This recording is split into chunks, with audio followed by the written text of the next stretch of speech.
Oi gente, sejam bem-vindos ao meu canal. Se você é novo por aqui, eu costumo falar sobre casos criminais reais nas quartas e em algumas sextas eu falo sobre mitos e lendas enquanto me maquio. Então, se você gosta desse tipo de conteúdo, não se esqueça de se inscrever, deixar seu like e me siga lá no Instagram também, porque eu estou começando a postar bastante conteúdo por lá também. E se você caiu nesse vídeo de paraquedas, eu estou fazendo um especial de Halloween chamado Halloween, onde eu vou passar uma semana completa de 7 dias, onde 5 serão contando sobre casos criminais e nos outros 2 serão vídeos do Make Mitos e Lendas relacionados ao Halloween. Então chega de blá blá blá e vamos pro caso de hoje.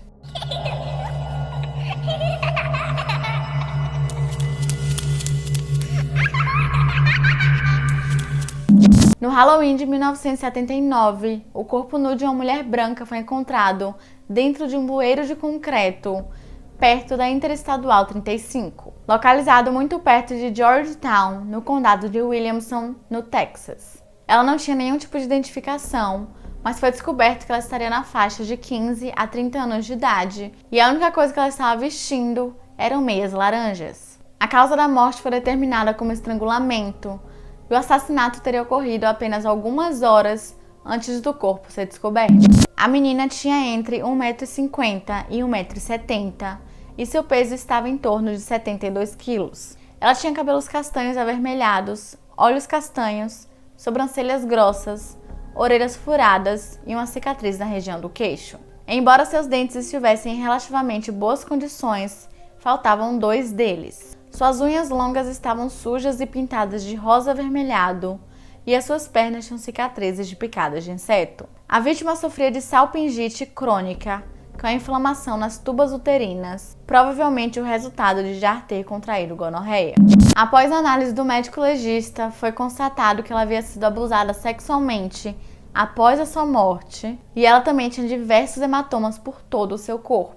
Outros itens encontrados na cena do crime incluíam um anel de prata oval em seu dedo com uma concha de abalone ou madrepérola no centro e 2 caixas de fósforos, uma do Motel 6 e a outra de um Holiday Inn em Henrietta, no Oklahoma. Também foi encontrada uma toalha ensanguentada que a vítima provavelmente já havia usado como absorvente higiênico para menstruação, a fim de evitar gastar dinheiro com absorventes. E como inicialmente os detetives não conseguiram identificá-la, ela foi apelidada como Orange Socks. Em 1983, o notório serial killer Henry Lee Lucas confessou ter matado Orange Socks. De acordo com ele, ele havia pedido carona em Oklahoma City e disse que seu nome era Judy ou Johnny. Henry afirmou que teve relações sexuais com a jovem, porém achou a experiência insatisfatória. E ao tentar novamente, ela não quis e tentou sair do carro. Ele acabou ficando com muita raiva pela rejeição, então a enforcou até a morte e tirou suas roupas, deixando apenas suas meias laranjas antes de ter relações com ela. Henry então dirigiu para o condado de Williamson e deixou seu corpo em um bueiro de concreto perto da Interestadual 35. Embora o serial killer tenha afirmado ter abusado do cadáver da jovem, não haviam evidências de agressão sexual. A equipe de defesa de Henry também montou um quadro de horários que mostrava que Henry estava trabalhando como carpinteiro em uma estação aérea em Jacksonville, na Flórida, no dia 31 de outubro de 1979. A promotoria então tentou alegar que Henry teria feito seu ajudante falsificar esse quadro de horários, porém houve também um cheque de pagamento que Henry havia sacado no dia 1º de novembro de 1979. A distância do condado de Williamson a Jacksonville era de mais de 1.673 quilômetros, então, se Henry cometeu o assassinato, ele teria que dirigir a uma velocidade de 112 km por hora, o tempo todo sem parar, para voltar a Jacksonville para descontar o cheque no dia 1º. Apesar de fortes evidências de álibi, o júri ainda o considerou culpado pelo assassinato e o condenou à morte por injeção letal. O veredito foi controverso, então no dia 28 de junho de 1998, 4 dias antes da execução programada, o governador do Texas, George W. Bush, decidiu mudar a pena de morte para a pena de prisão perpétua. Henry Lee Lucas acabou falecendo em 2001. O caso da Orange Sox chegou a ser apresentado 2 vezes no programa America's Most Wanted desde o dia do seu assassinato. Uma mulher anônima chegou a ligar para o programa afirmando que ela havia visto Orange Sox pedindo carona, porém essa pista acabou não levando a lugar nenhum. Em 2001, surgiu uma foto que parecia ser Orange Sox. Os testes de DNA, no entanto, não batiam. Outro relato sugeriu que a vítima era uma mulher chamada Martha Morrison, que havia desaparecido na década de 70, junto com seu namorado abusivo. Porém, ela acabou sendo descartada como a Orange Sox, pois seu corpo foi encontrado em 2015 com uma desconhecida em Washington no mesmo ano de seu desaparecimento. 4 outras mulheres também desaparecidas foram descartadas como sendo a Orange Sox. Elas eram Nancy Jason, Kathleen Rogers, Pinky Davis Heron e Susan Cook. Após 37 anos do assassinato de Orange Sox, foi feita uma nova reconstrução facial de seu rosto que foram lançadas pela National Center for Missing and Exploited Children. A organização também a inseriu em seu banco de dados. Foram feitas também mais testes em suas meias, considerando que passaram 37 anos, então a tecnologia em relação ao teste de DNA já havia evoluído muito, o que acabou resultando no DNA de 2 ou mais homens. Porém, não foi feito nenhum teste adicional para que ligasse esse DNA a outras pessoas do banco de dados. Outro teste também foi capaz de identificar DNA em seu corpo e debaixo das unhas, o que indicava que ela havia lutado contra os seus agressores.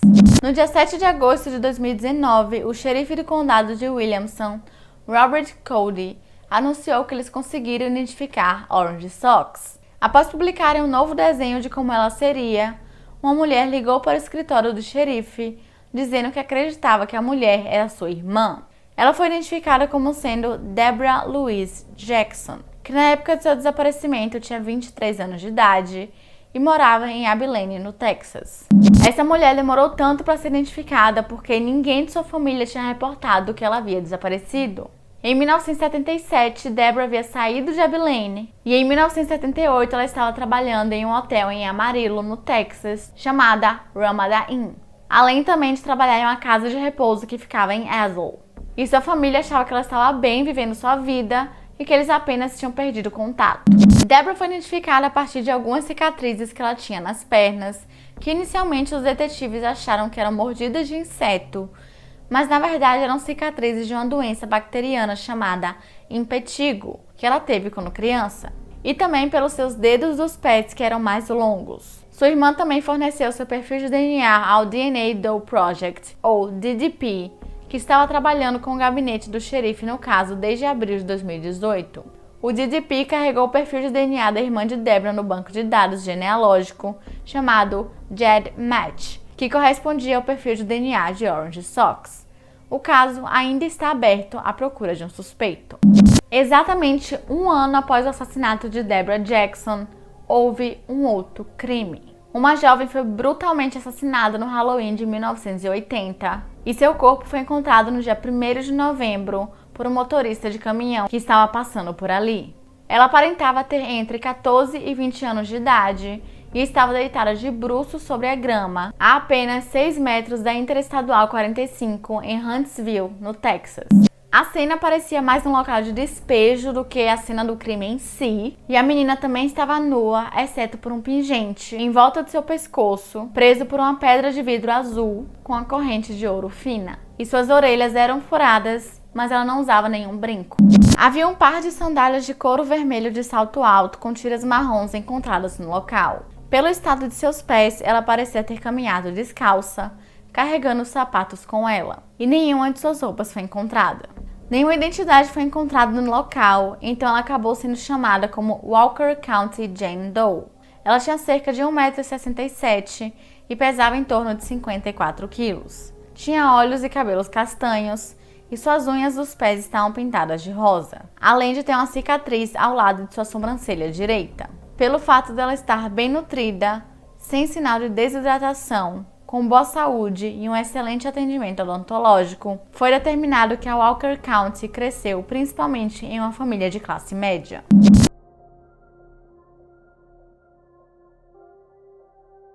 A jovem havia sido abusada sexualmente com alguns objetos e fragmentos de cueca e meia calça foram encontrados dentro dela. e nenhum traço de sêmen ou fluidos corporais foram encontrados. Ela tinha vários hematomas, o que indicava que ela havia sido brutalmente espancada, e o lado direito do seu rosto estava extremamente inchado, além também dela ter uma mordida no seu ombro direito. Como não tinha nenhum tipo de identificação com ela, a polícia decidiu ir até a mídia. Eles então distribuíram todas as informações que tinham para ver se alguém sabia quem era a Walker County, ou até mesmo alguém que a tivesse visto na noite do crime. E várias testemunhas apareceram dizendo que a haviam visto apenas 24 horas antes do assassinato. Todos disseram que ela estava usando um jeans azul, um pullover amarelo com um suéter de tricô branco. E ela realmente estava carregando seu sapato. O primeiro avistamento foi por volta das 18h30 do dia 31 de outubro, em uma estação do South End Gulf. O gerente do local anotou saindo de um Chevrolet Caprice azul 1973 ou 1974, com a blusa de cor clara, sendo dirigido por um homem branco.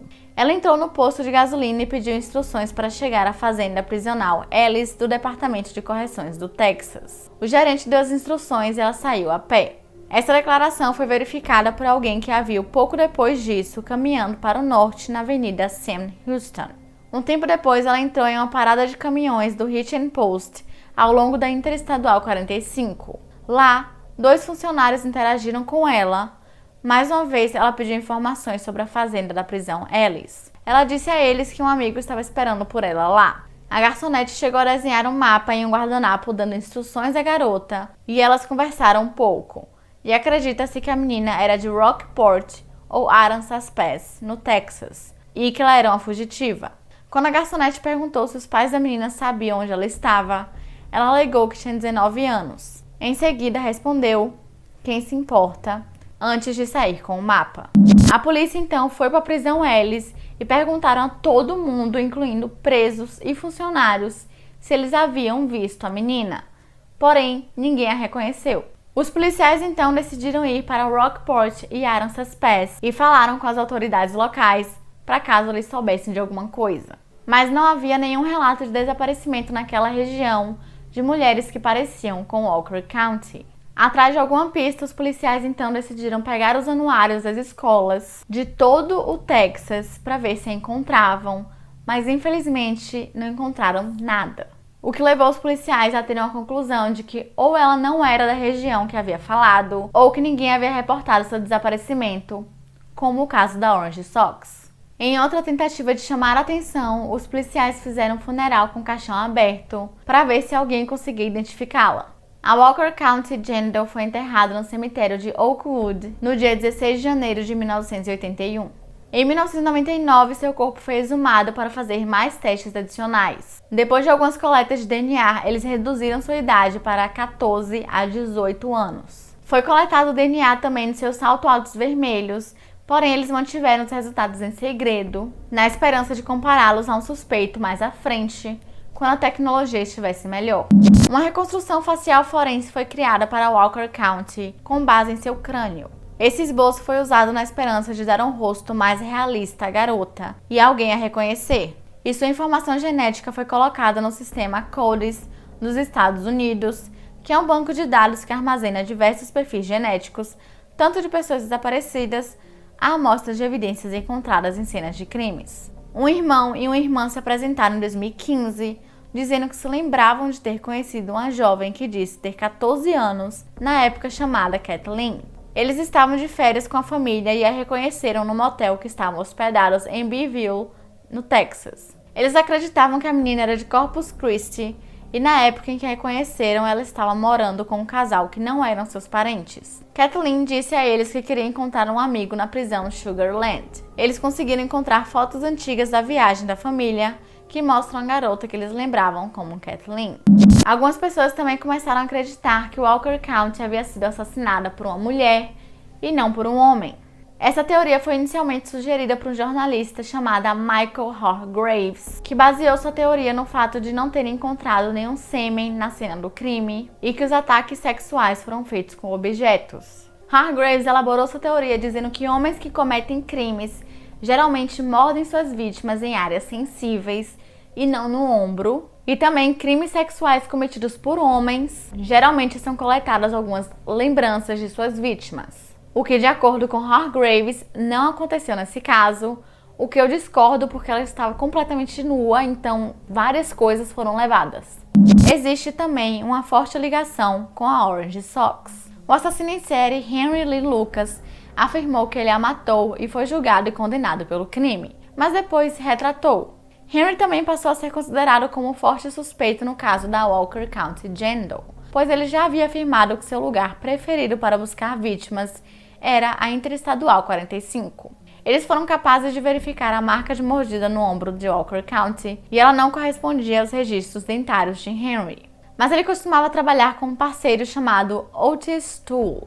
Os dois afirmavam fazer parte de um culto satânico, a Mão da Morte, que matava e traficava jovens. Ambos costumavam pegar meninas que estavam pedindo carona na estrada, onde as abusavam sexualmente e as matavam brutalmente. Mas nunca foi provado que ele estaria envolvido nesse caso. Porém, muitos acreditam, inclusive eu, que a mesma pessoa que matou Orange Sox matou Walker County Jandal. E isso porque tem algumas similaridades nos casos, como por exemplo as duas estarem nuas e também fazer exatamente 1 ano de diferença entre um crime e o outro. Um serial killer chamado Sam Little também foi considerado um suspeito nesse caso. Ele havia sido condenado por matar 3 mulheres na Califórnia entre 1987 e 1989 e uma mulher no Texas em 1994, além de ter afirmado que matou cerca de 93 mulheres. Existem provas devido a multas e infrações de trânsito de que ele esteve na área onde o corpo foi encontrado, mas nada que prove que ele estava lá naquele exato momento. Existe também a teoria de que pelo fato dela ter sido encontrada na Interestadual 45 e sido encontrada por um caminhoneiro, acredita-se que o suposto caminhoneiro teria ouvido ela falar no posto de gasolina que ninguém se importava com ela e que ela estava sozinha e aproveitou dessa oportunidade. Walker County também poderia estar ligada ao I-45 Killer, que era um homem ou um grupo de homens que estavam matando diversas mulheres naquela área e costumavam deixar seus corpos no que ficou conhecido como Campo de Matanças, no Texas. E essa série de crimes e assassinatos que ocorriam nessa região ficaram tão famosos e conhecidos que chegaram a fazer um filme sobre ele em 2011, chamado Texas Killing Fields. Eu até assisti o filme e achei o filme bem interessante. E se vocês quiserem que eu faça um vídeo só sobre o campo de matanças do Texas, comentem aqui embaixo bastante que eu trago pra vocês. Tem outra teoria que não é uma teoria oficial, mas que muita gente acredita que seja verdade. De acordo com algumas pessoas, Walker County Jandal morava em um lugar chamado Rebecca's House e que depois de um tempo ela teria fugido de lá. Rebecca House ficava localizada em Corpus Christi, que era exatamente o lugar em que Kathleen havia dito aos irmãos que ela morava. E esse lugar era exatamente aquele tipo de lugar que os pais ameaçavam os filhos caso eles fossem desobedientes. Bem estilo Internato do Terror, sabe que o povo faz filmes sobre? Então, era esse lugar. O local tinha a reputação de endireitar até moças mais rebeldes, mas nem todas as meninas que moravam lá eram rebeldes. Algumas eram membros da igreja que auxiliavam na educação e outras eram órfãos ou tutelados do estado. De acordo com a teoria, Walker County Jandal estava ligada à igreja ou era uma das jovens que seriam adotadas. Porém, a Rebecca House não relatou nenhuma fugitiva na época do crime e isso era algo que eles costumavam fazer. Pelo menos era algo que eles diziam que costumavam fazer. Porém, esse lar para meninas se envolveu em muitas polêmicas pelo modo em que eles as disciplinavam, que incluíam deixá-las presas em quartos isolados por dias a castigos físicos. Os castigos eram tão fortes e pesados que várias meninas chegaram a processar o dono do local, que se chamava Lester Roloff, que morreu em 1982 e só em 2001 que a Rebecca House foi fechada permanentemente. Mas alguns de seus ex-funcionários ajudaram a fundar a New Beginnings Girls Academy no Missouri. Esse lugar permanece em funcionamento normalmente, apesar das investigações do estado sobre as alegações de abuso. Aparentemente, uma menina que morou na Rebecca House conheceu a Walker County Jandal e disse que seu nome era Kathy, ou Kathleen, que batia também com a informação dos irmãos. E até existem algumas fotos dessa menina e em um documentário dos anos 70 chamado Freedom's Last Call, criado por Lester Roloff, aparece uma menina cantando no coral da Rebecca's House, que parece muito com a Kathleen da foto que foi entregue pelos irmãos em 2015. A última teoria sobre o caso seria de um ritual satânico, mas essa teoria só se baseia no fato do assassinato ter ocorrido no Halloween. Então não tem muita explicação e também não é uma teoria muito forte, principalmente pelo fato de que na cena do crime não pareciam ter sinais de algum ritual aconteceu ali. O caso da Walker County Jail permanece aberto até hoje e os policiais ainda têm bastante esperança de que eles conseguirão solucionar esse caso. E então, gente, esse foi o caso de hoje, eu espero que vocês tenham gostado. Eu particularmente não conheci esse caso, foi na verdade a indicação de vocês e eu achei surreal. E eu quero até começar a trazer mais casos de pessoas desconhecidas. Então, se vocês gostaram dessa ideia e já conhecem até algum caso, comenta aqui embaixo. E não se esqueçam de se inscrever e deixar seu like, que ajuda muito no crescimento do canal. E é isso, até amanhã!